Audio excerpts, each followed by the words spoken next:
हम पबजी वाले दोस्त, पबजी वाले झुकते नहीं, झुकाते। और क्या बोला रे फ्री फायर वाले नुबड़े कि फ्री फायर वाले छुप छुप के नहीं खेलते?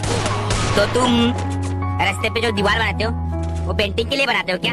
अरे ओए पबजी वाले नल्ले, क्या बोला? पबजी वाले झुकते नहीं झुकाते? असल में बेटा पबजी वाले कुत्ते काटते नहीं भोंकते। और क्या बोला बेटा? हम दीवार पेंटिंग के लिए बनाते। बेटा हमारे फ्री फायर में तुम्हारे जैसे डरपोक नहीं है जो जंगल में जाके चूहे की तरह बिल में छुप के बैठे। और बेटा जो तू दीवार बोल रहा है ना, उसे दीवार नहीं कहते, ग्लूवल कहते। पहले बोलना सीख, उसके बाद वीडियो बना।